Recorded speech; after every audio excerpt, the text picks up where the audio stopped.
Shotgun! All right. Welcome back, everyone, to the StarLadder and iLeague StarSeries. It's been a while. I know we went on vacation, came back, and all that stuff. Fixed some technical difficulties on StanCifka's side. Now we're back. Vacation memes. The what? Oh, you're vacation memes? Yeah, I probably don't watch League of Legends, right? No. Okay, yeah, what never happened? mind then. Okay. no, mind. If it's got to be explained, it's not funny. I get it. I get it. So, yeah. we had some technical problems for StanCifka, so we had to postpone the beginning of the match, and now we're onwards to the next match between SjoW and StanCifka. Obviously, SjoW is going to be on the Mage, which is a deck that he's built to counter aggro, and StanCifka is not playing an aggro lineup whatsoever. SjoW has Druid, Warrior, Paladin, and Mage in his lineup. The Rogue was banned by StanCifka. The Paladin, was banned by StanCifka because he didn't want to play against it with the control lineup, as it is one of the better decks. StanCifka with Paladin, Rogue, Shaman, Priest has his Rogue banned. So, should be pretty interesting. There, to be honest. What do you mean? Yeah. The Rogue ban? Yeah, the Rogue ban for Stan here. But look at that opening for SjoW. Holy moly. I'm quite surprised he didn't coin out the second mana of him. Maybe he just wants to be slower in case his opponent just doesn't have any answer at all and just hero power. So he will just play the second mana of him and trade.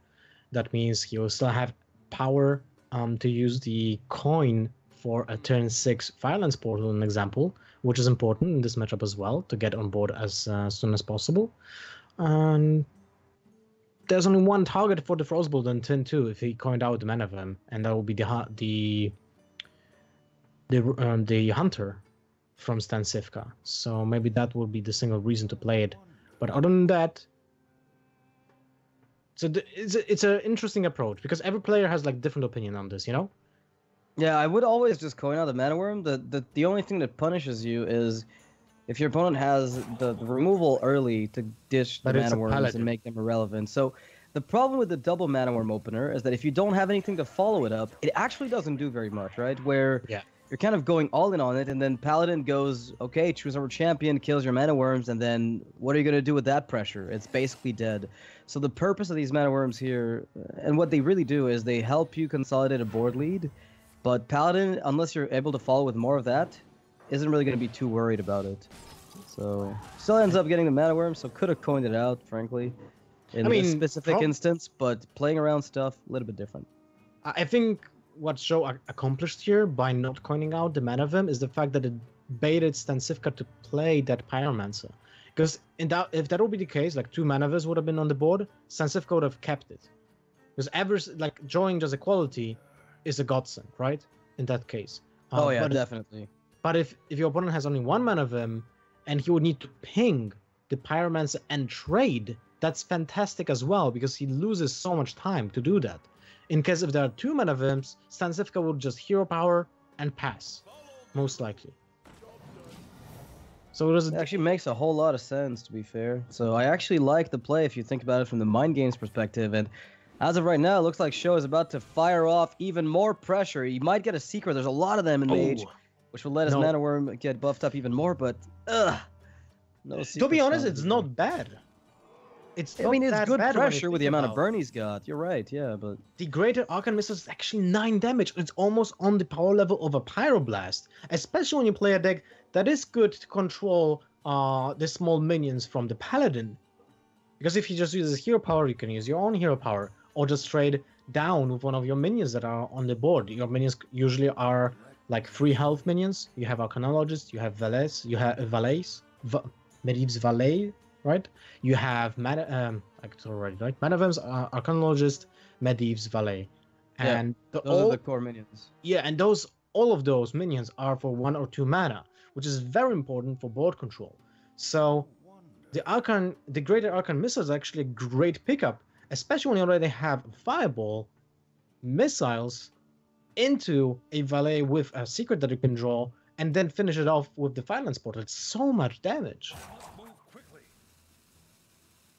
That's really where the power of the Mage deck really shines, is when they started getting that removal ball going. The problem is Paladin puts a lot of counter pressure on you as the mage player, and so you're often on the, like, if you don't get that early burn, and the ability to close out the game, that burn doesn't accomplish much. Like last turn, it would have been much better for SjoW to get, say, a secret, right, to go with the Medivh's Valet. In this spot, he's still forced to play reactively to what his opponent's doing, which is a little bit on the clunky side.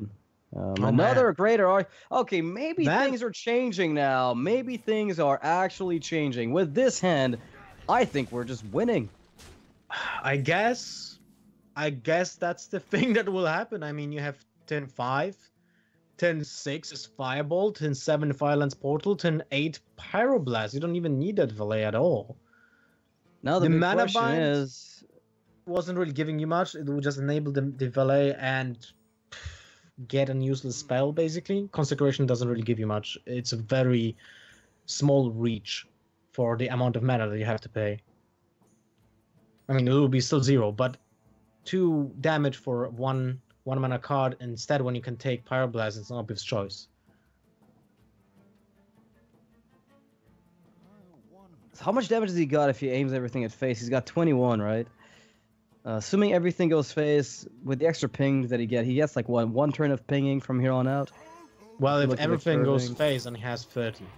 Yes, but that's the assumption, which is kind of rare that everything will connect. So you have to assume that you'll need some kind of wiggle room with the damage output. Right now, Medivh's Valet is not enabled, but there's a very high chance it is by the time you get to that point.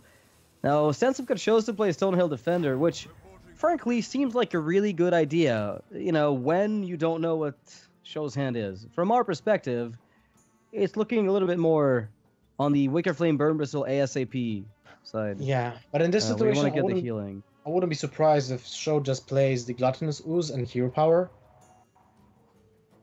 Because Greater Arcane Missiles are not looking great right now. If they just hit the minions, that's a wasted card. Basically. Yeah, I like the Gluttonous Ooze ping, because otherwise if you play missiles, you're basically pinging the Aldor, so you're paying already 5 of that mana, and 2 of it could just be a hero power. So then the question is, what do you do with that extra 3 mana left over? Well, you're dealing damage to a 1/4, which doesn't die, and you're potentially killing a 1/1, overkilling it by 2, so you're really not doing anything with Greater Arcane Missiles this turn. So the ping Ooze seems pretty solid. How about ping Valet, so that you don't lose the True Silver removal value, which also represents 2 damage. It represents 2 heal, yes, or 4 even, but at the same time, I mean, most likely 2, right? Because you will get one durability. Yes, but at the same time, the Valet is potentially 1 damage more. And you put a bigger threat on the board as well, which can help you with pinging the defender, because it's in range of a ping in that situation. And 10-6 is Fireball and ping. So I'm not sure here. It's a tricky situation. Yeah, I like this play more for the sake of preventing True Silver heal-ups, but I think it's a marginal play. You know, I'm going to put it out there. I think that's a very, very marginal play. I think the edge you acquire from making that play is very, very small, if there even is one, really. On the flip side, he's now curving with, you know, hits to the face until the end, and if StanCifka does not have a play, yeah, this SjoW can just lock it out. The cool thing is the Ooze also weaves itself super well with the Greater Arcane Missiles on 8 if True Silver shows up, so that you can then Pyro on 9. So, like, damage-wise, you can maximize your burst that way. And SjoW is just going to go off soon. Cifka can't possibly see it coming, right? No, most likely not. It's still, like, this play would have happened whatever your opponent will be doing. Like, there's no other way of doing it. But in this situation, the upside of this is SjoW can kill the Wicker Flame. But look at that. He just did draw the Ice Block. Yeah, he could have drawn Arcanologist and then never been able to enable the Valet for a few more turns. But in this case, he's going to be able to deal with the Wicker Flame. And it's important here for one reason, is that if this guy gets buffed with Spike Steed or Blessing, you know, Blessing of Kings for whatever reason, if it's in the mid-range list, or even gets redeemed for whatever reason, then SjoW just falls apart. He has no more burst. Now, in hand right now, he's got 21 with Portal, Fireball, Pyroblast. That's enough to win. So if with the Ice Block, he has the time to get there. He has the anti-weapon hate. And all he needs is one of these missiles to connect or get 2 pings to counterpoint the True Silver heal. So if he's just able to start burning next turn, he wins with the hand that he has right now. Mm-hmm. What is interesting is that Stan didn't wait for those buffs for his Wicked Flame because he has no idea what is waiting him. Like, what is awaiting for him, right? Could never from the assume glyphs. so. 2 cards from the glyphs are still in the hand. And now SjoW needs to make the decision, what do I do now? Do I just burn face? And I feel like this is the obvious choice because you will not win by board control. I think you start with Arcane Missiles first, though, because there's the least minions there's ever going to be, so the odds of it connecting once to counterpoint the first heal from the... So? Wow. Yeah, I would have probably done that. SjoW is just going for the Fireball Curator. Okay, maybe he knows this Ragnaros Light Lord in that hand. Maybe that's something. Maybe he thinks that is there because he, the 2 Murlocs, if there were Murlocs, he assumes might have been played already instead of Wicker Flame. But that's the only out. He already killed the Wicker Flame. There's no True Silver Champion inside because it would have been already played, and the Ragnaros is just the only thing that nullifies his effort to win the game by burning out his opponent. To be fair, he still has enough burn in the deck to get there. But the problem is now he's on the draw. And I don't think... I mean, he's got to, honestly, the Fireless Portal is good to give him board presence. The thing is that his deck just doesn't win by hitting face repeatedly with a 2-3. It's helpful in the early stages, but eventually it just falls apart. Yeah, and this is already falling apart. His opponent has too big of a card advantage. He needs to commit to the burn, I think. And StanCifka knows the matchup well and did pick up the Eye for an Eye. So now what he wants to do is to basically set up as much damage as possible for the upcoming turns to set up the Eye for an Eye for a draw or a win. We might see a draw happen. We're laughing about it a little bit here, but... Oh, that's a helpful card. Well, that's really helpful, yes, because the Great and Arcane Missiles can help next turn. But I still feel like SjoW should have committed to the Fireball to the face last turn. He played already Ice Block, so he's, safe from dying from any point of the game. So he knows he has time. I would understand the decision if he wouldn't have Ice Block yet, but he had it set up the last turn. Yeah, one of the reasons too is that his deck, the Burn Mage he's running against mid-range Paladin is actually... It's not that great of a deck. It's not like a hyper-favored deck.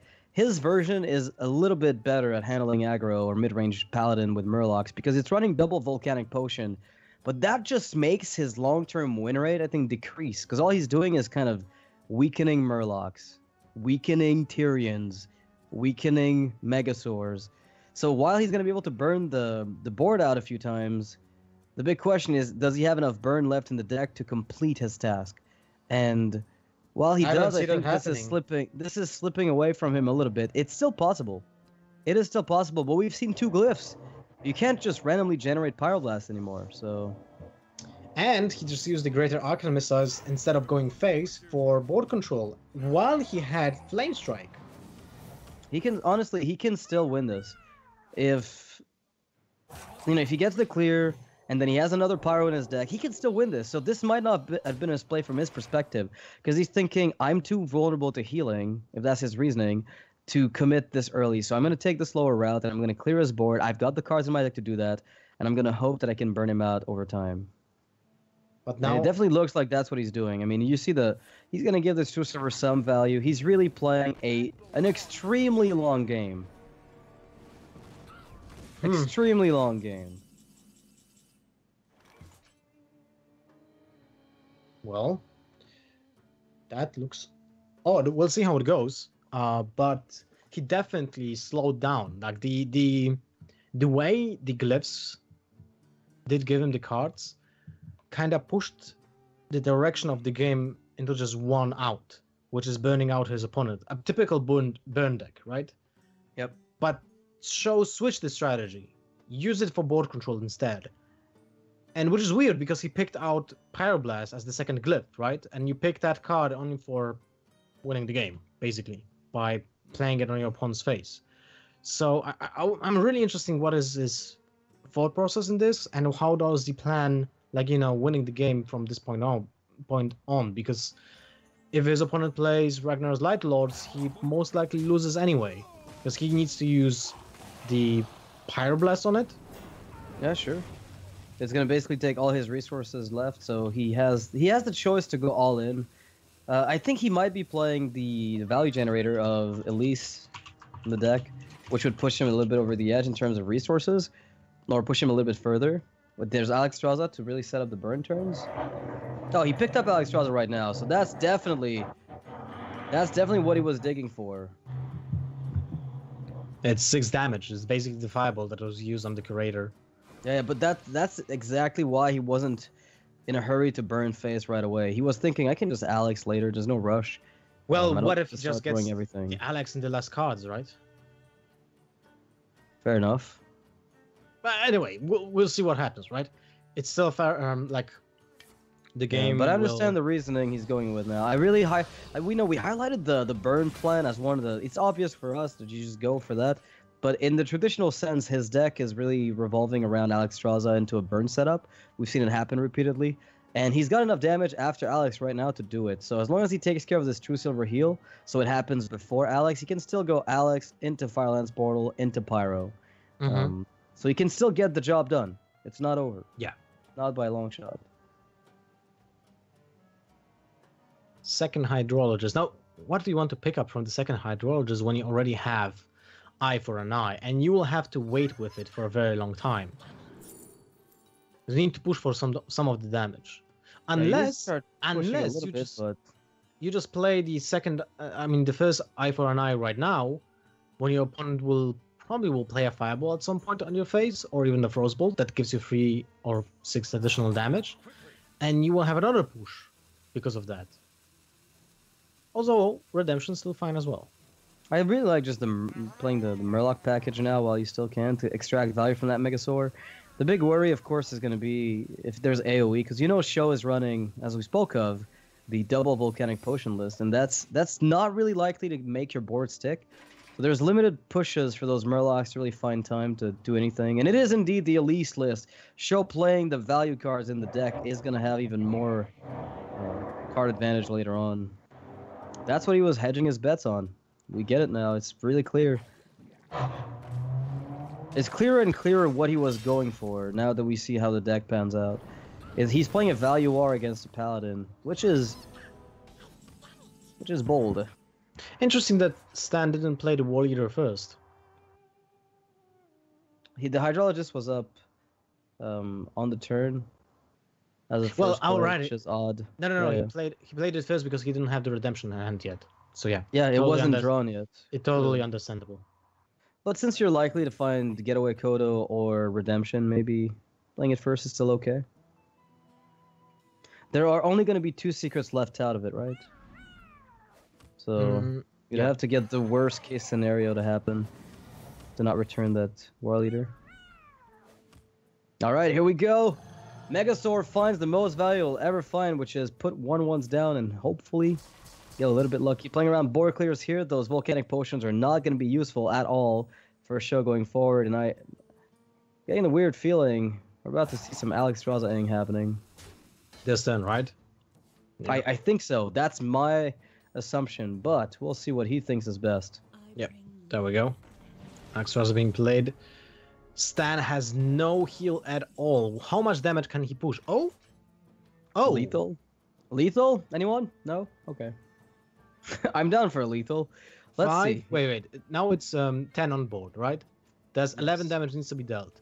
So Megasaur can give... If it gives +3, it does it, right? Wind Fury doesn't do it.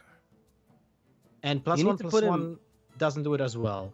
Because it's on 6 damage. Yeah, but the thing is you need to put him down to 1 health, right? Because otherwise... It doesn't have to be 8. It can be 3 or 6. It's also okay. If you can't put it on 1, you do it on 3 or 6. In this case, because it's Frostbolt. Well, the thing is, if he pings you, then you're in trouble. Yeah, right? well, you play the Defender as well. Because you can play the Defender, fake a Redemption, and this way you push your opponent to use the hero power to kill the 1/4 with his 3/3, and he will go into the eye for an eye with his 8/8 instead.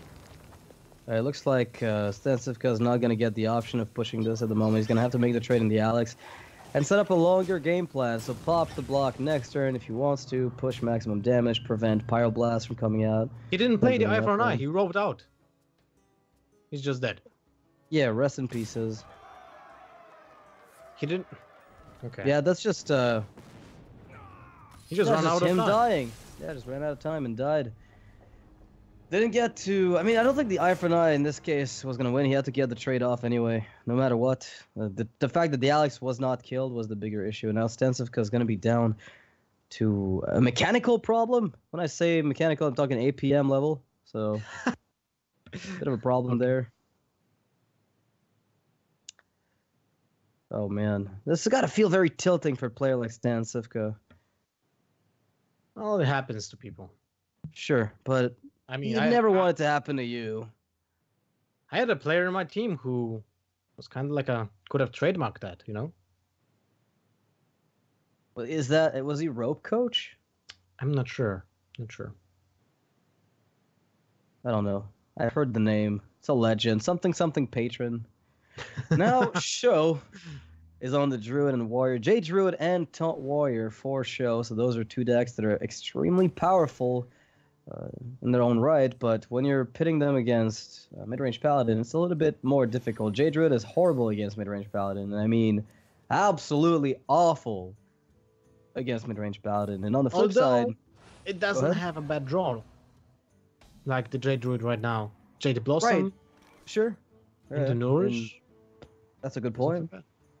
The draw is solid, but it's the fact that he has Nourish is the key card. Is the key point here. But the problem that he's going to run into very early is if the Murloc Cure for Cifka is looking any good, he has no Swipe, no Wrath, no Feral Rage, and this gets out of hand quick. Yeah. And the Finja is just like an MVP as well. You can't remove the Finja at all. It's guaranteed to stay on the board and most likely to kill something. No, SjoW would love to play Jade Blossom. I don't really have to tell you why, but then he's looking at this like, well, this guy's still on the coin. And this little Murloc is sticking around because I can't trade into it. Do you ever see him go crazy and innervate out of hero power to trade? Yeah, I think definitely. So. Yeah, definitely. Oh. With so much synergy, I think it's very needed. Oh, wow. He goes to the Wild Growth instead. Okay. So he wants to Jade Behemoth next turn and then into the Nourish. Oh, that works as well. It doesn't play around any synergies here. But even like after one of the hunters, you can still trade with a 1/1, which has small value in general. So I think that makes sense. It actually makes a lot of sense from SjoW's perspective. Yeah, it definitely generates the most tempo and the most staying power for the long game because this is gonna go long. That's at least you're hoping it goes long if you're SjoW. You want this to extend as long as possible. So going on in the removal plan on these little flimsy minions isn't maybe the best way to conduct the match. Yeah. The Wild Growth was a decent draw there. Not really what he was like. I don't think he was looking for Wild Growth specifically. Like he wasn't excited when he saw it, but he was just like, okay, that's a decent way to make that Nourish curve into turn 7. Oh man. Cifka is considering trading into the 1/1 here, exposing himself to a value trade, but then he's got redemption, so he doesn't mind. Either way, if you force the Druid to make the most trades, you're good. If his play here is swipe trade, you're happy.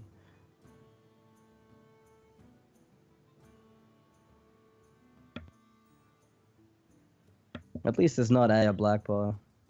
Yeah, that's true. That's one of the cards that actually allows Druid to climb back in this matchup. Yeah, it definitely does. And now Cifka's going to get redemption value, maximum redemption value. Do you go for the Megazord then? I feel like still it's just better to coin out Finja. Because what you can do... Finja's that, like, Druid just dies to Finja. Effectively, once you get the Finja out, Druid usually just falls apart if one war leader is on the board. Unless they have, like, 2 to 3 pieces of removal to really handle everything. They need Feral Rage and Swipe, usually, to deal with everything. Mm-hmm. Or Wrath Swipe, so... Yeah, seems good to me. I like it. I can guarantee basically trades next turn with the consecration. Exactly. That's what he picked up from the hand. So I like it a lot. SjoW will most likely just trade the 3/3 behind Taunt with the Hunter to not allow StanCifka to trade with the Finja into the Behemoth, but he cannot play around the consecration. There's just no way. So it telegraphs that Stan has a way to either deal 4 damage instantly with that or more with that Finja. So either one of the options is Consecration, Truce of a Champion, or Blessing of Kings. And look at that, StanCifka actually has all of those in his hand. So now he has to pick up which one is the best. And I feel like Blessing of Kings kind of runs better than any of those. It's hard to say, because if you pull a War Leader, then the 3/1 challenges it directly no matter what. And that's the... Like, no matter what you do, it's going to be awkward. So I'd rather trade into 2 minions so nothing is challenged, and then the opponent needs that Fel, Rage Swipe, Wrath Swipe, whatever you want to call it. That 2 to 3 piece removal turn. It's pretty essential for you to be on this board so far ahead that the Druid has a responsive turn 8. Because if this 3/1 were still alive, I think you'd be in trouble here.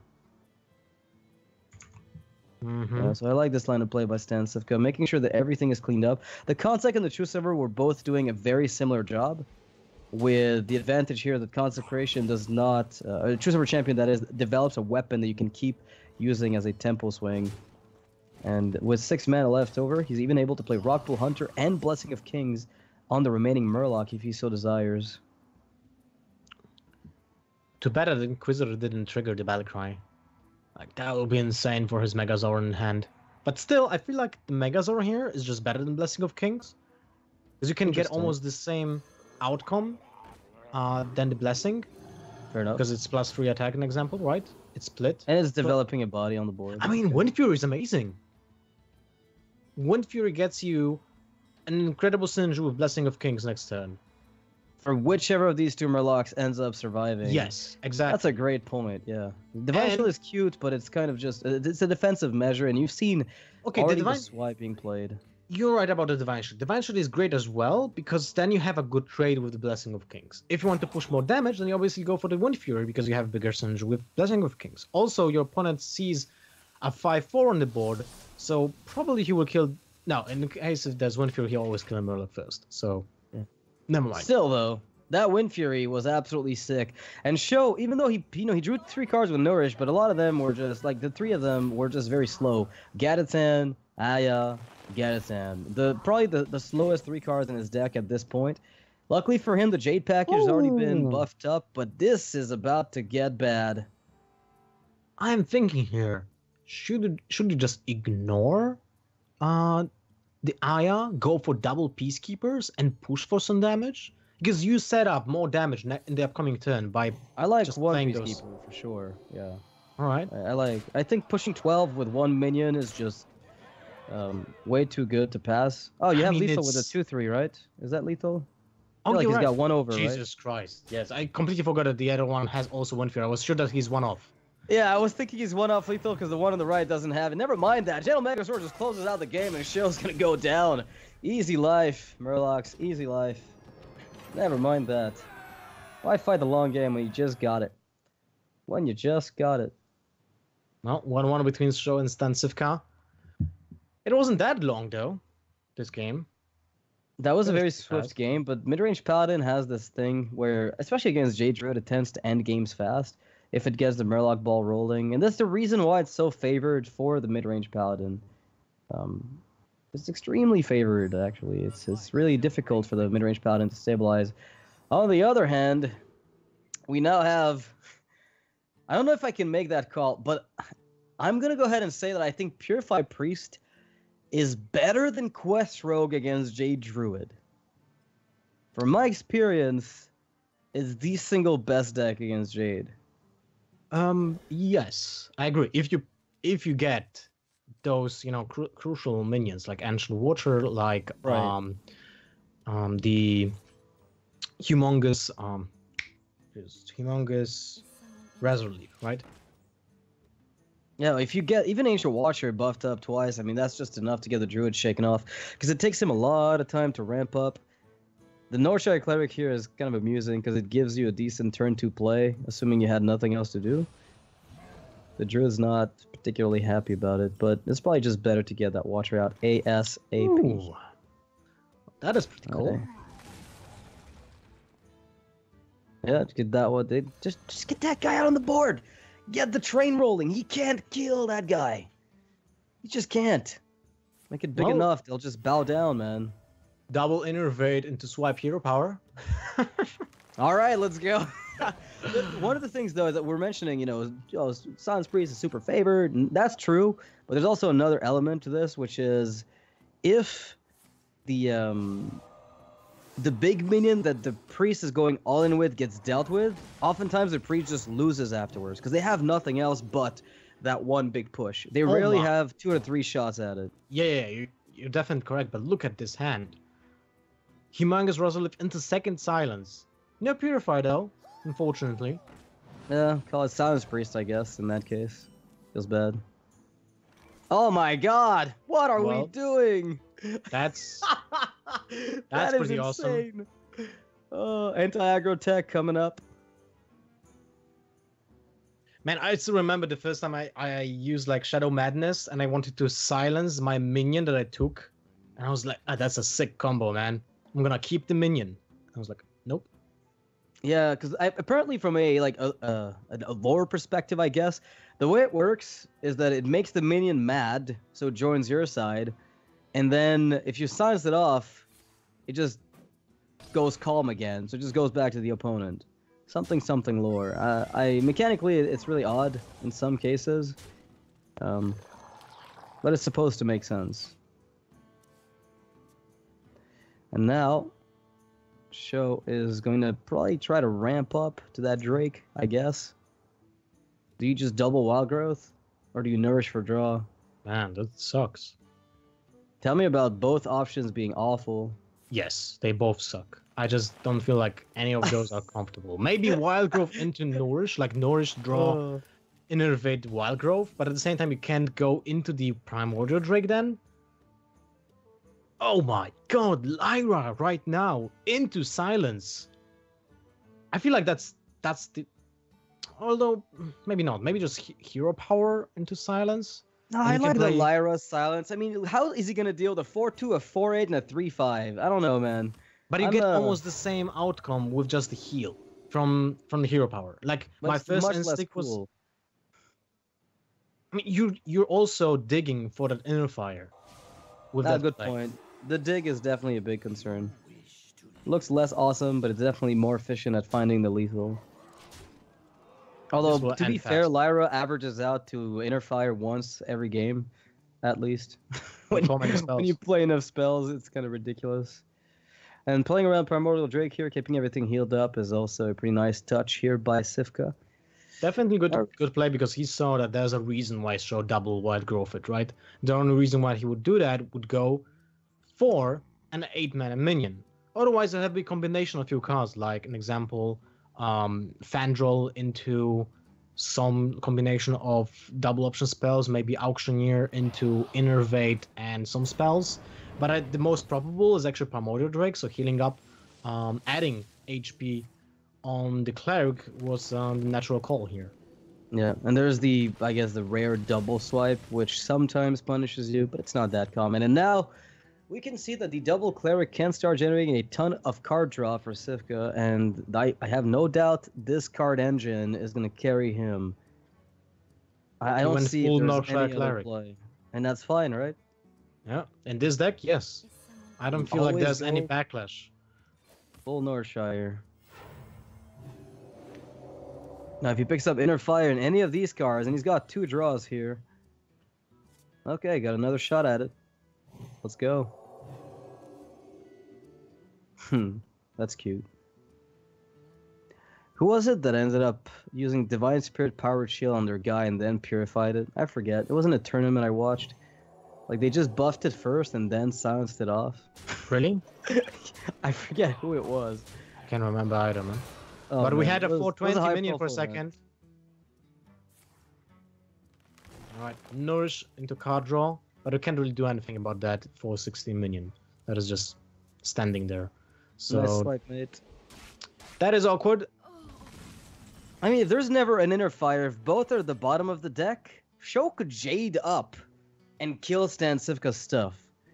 If they're both at the bottom of the deck, the last two cards, it's actually doable. Are you serious? I mean, look at that HP. And his Yeah, golems doable. are like... The Tar Creeper and Aya Blackball together do a pretty good Wait, job. his golems of are like stopping this. 4/4.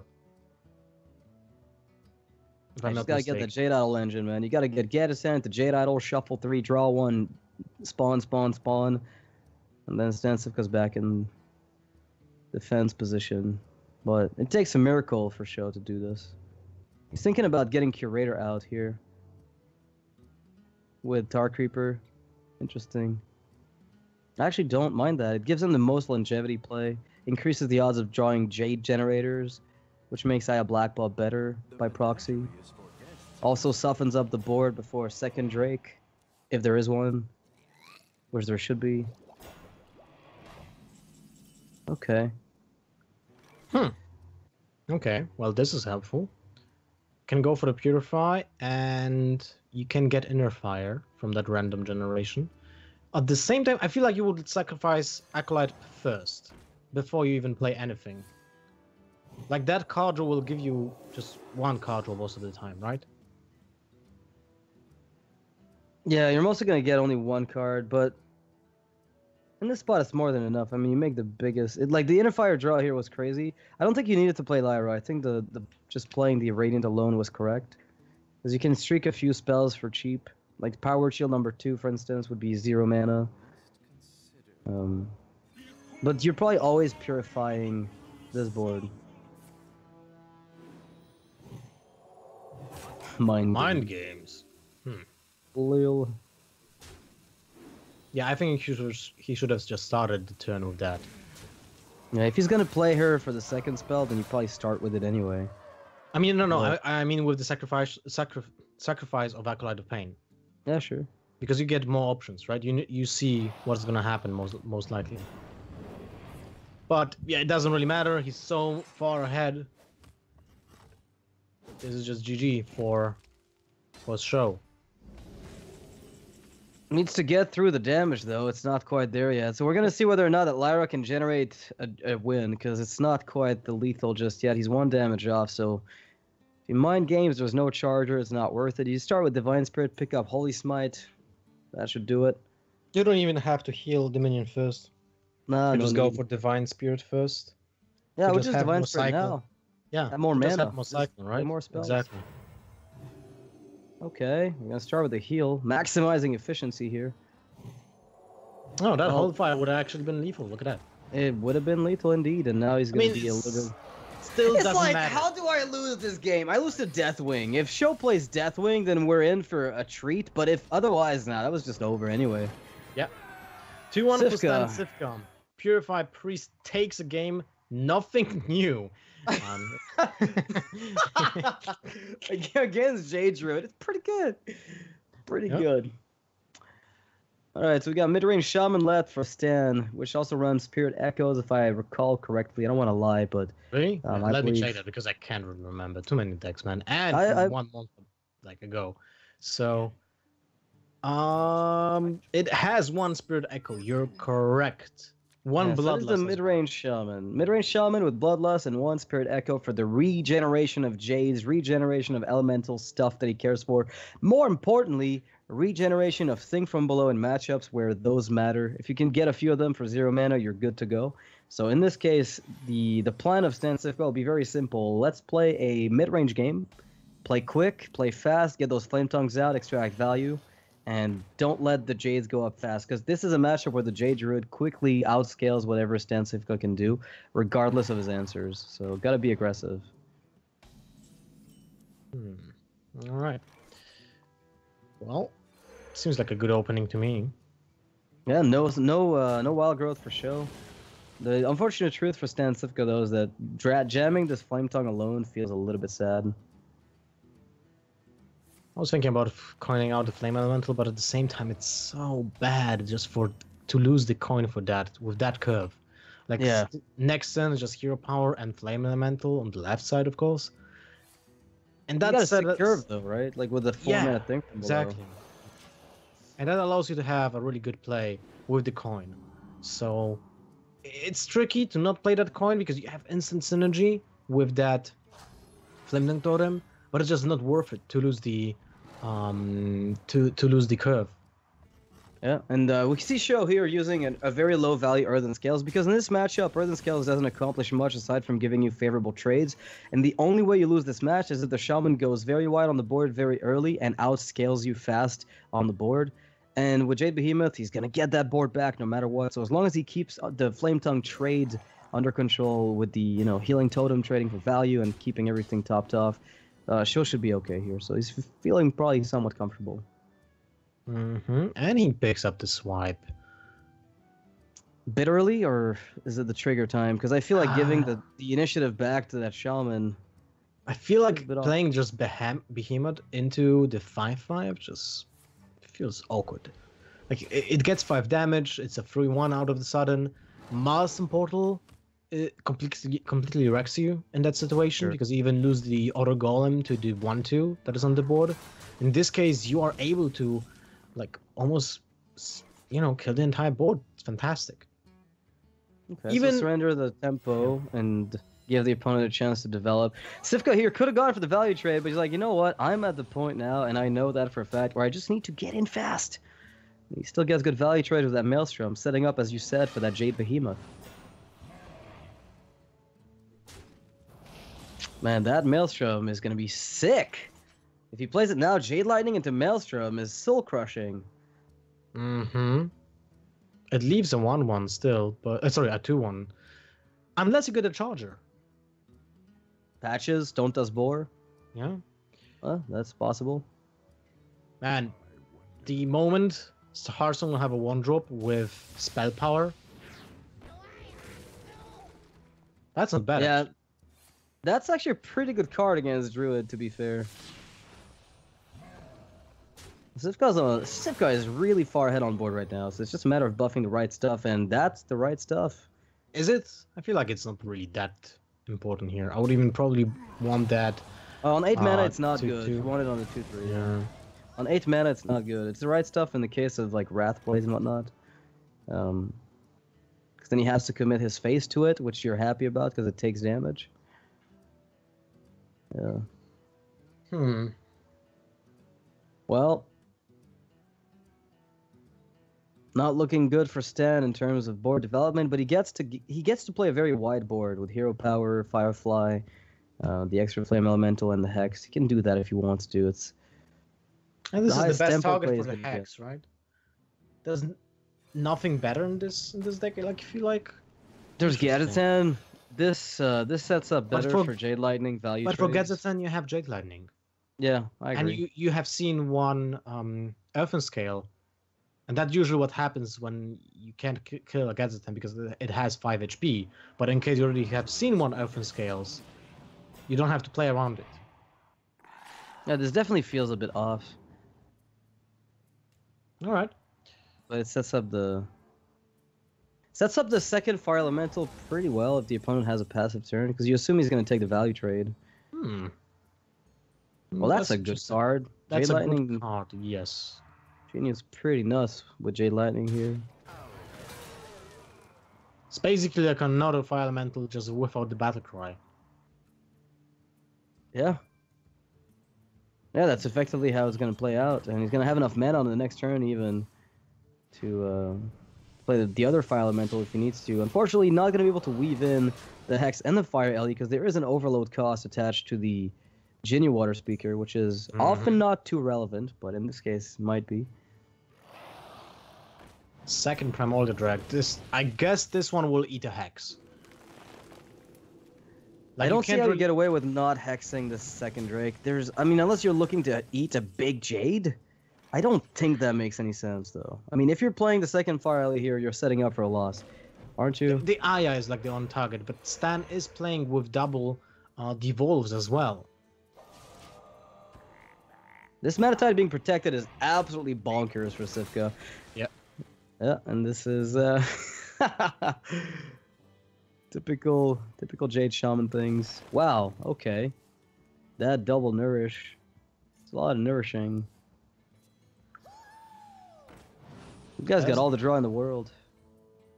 There's the second Elfin scale, so that will most likely happen with the Auctioneer, although that Bloodlust with the combination of other 2 low-cost cards in his hand.